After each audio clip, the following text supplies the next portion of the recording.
ETF index mutual funds నేర్చుకుని stock మార్కెట్లో రాణించాలనుకుంటున్నారా? వెంటనే ఈ నెంబర్కి కాల్ చేయండి.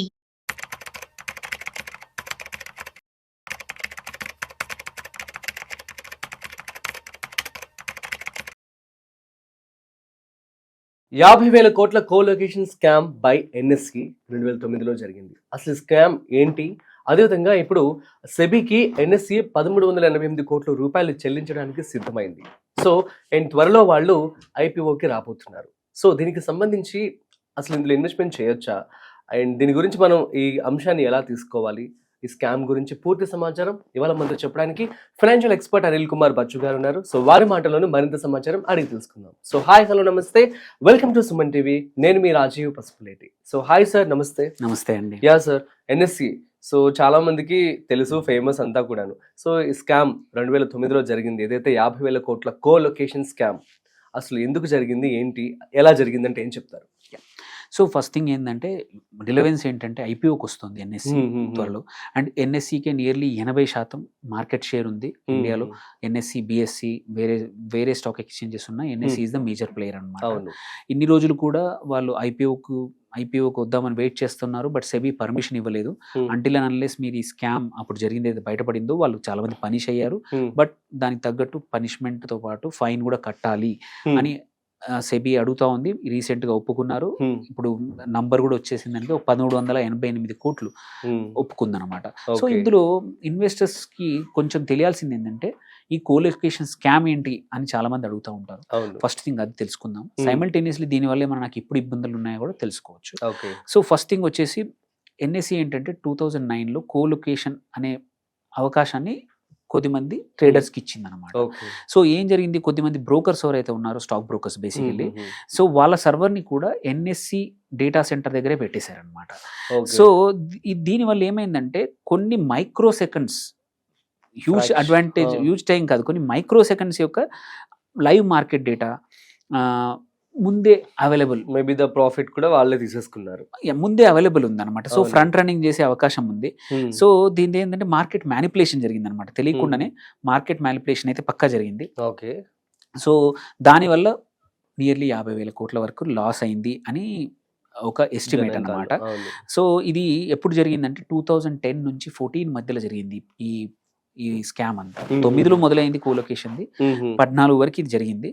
సో కొద్దిమంది సెలెక్ట్ స్టాక్ బ్రోకర్స్ ఎవరు ఉన్నారో వాళ్ళు ఎన్ఎస్సి సర్వర్స్ని అందరికన్నా ముందే, కొంచెం ముందే, ఆ మైక్రో సెకండ్స్ ముందే యాక్సెస్ జరిగింది అనమాట. ఎలా అంటే బ్యాకప్ని సెకండరీ సర్వర్గా తొందరగా యాక్సెస్ ఉండింది. కొంచెం టిక్ బై టిక్ అంటాం, ఒక్కొక్క పెరగడం కానీ తగ్గడం కానీ టిక్ అంటాం, ఒక టిక్. అది డేటా కొంచెం అర్లియర్గా దొరికింది అనమాట వీళ్ళకి. సో ఈ మిల్లీ సెకండ్స్లోనే ఇట్ స్టిల్ మ్యాటర్స్, ఎస్పెషల్లీ ఇప్పుడు ఉన్న కరెంట్లీ ఉన్న హై ఫ్రీక్వెన్సీ డేటా ట్రేడింగ్ కానీ, సో ఇట్లాంటి ఆల్గో బేస్డ్ ట్రేడింగ్ కానీ, ఈ హెచ్ఎఫ్టి లో ఈవెన్ చిన్న microsecond advantage itself huge fortune చేసుకునే అవకాశాలు ఉంటాయి. ఎందుకంటే నీకన్నా ముందే వాళ్ళు కొనొచ్చు, నీకన్నా ముందే అమ్మొచ్చు. వాళ్ళ కొనేసి ఆ మైక్రోసెకండ్ లో నీకు అమ్మేయచ్చు. ఎందుకంటే నీవు ఆర్డర్ పెట్టావు, నువ్వు ఆర్డర్ పెట్టావని వాడికి కొంచెం ముందు తెలిసింది.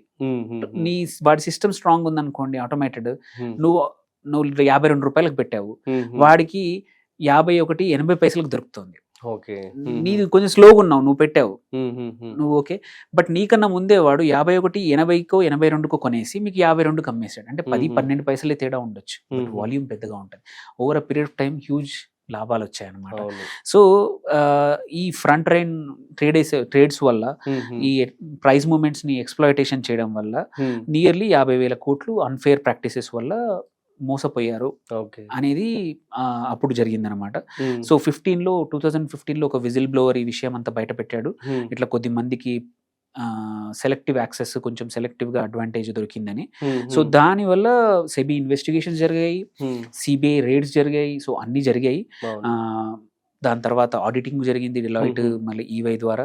సో ఎవరైతే చేశారో ఆ అఫీషియల్స్ని, ఎన్ఐసి అఫీషియల్స్ని పనిష్మెంట్ జరిగింది. ఒక 1,000 కోట్ల పెనాల్టీ ప్రపోజ్ అయింది అనమాట ఎన్ఎస్సి మీద అప్పుడు.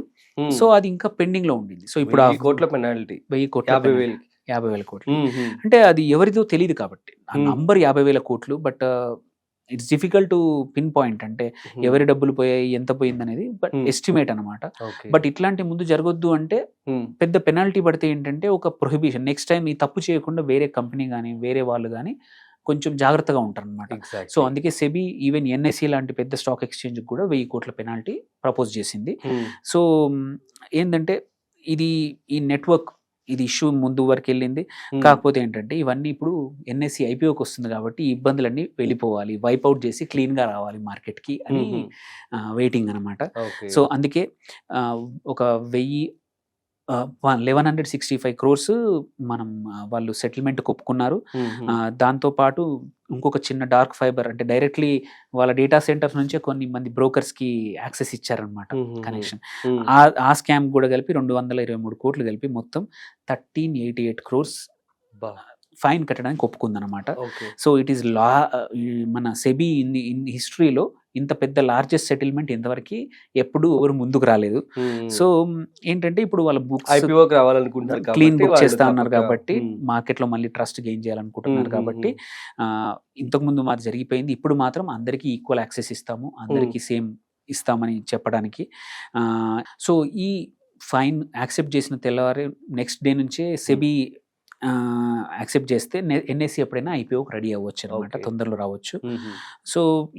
సో ఇది లార్జెస్ట్, బట్ కంపేర్ టు 50,000 ఇది ఫేరా అన్ఫేరా మనకు తెలీదు.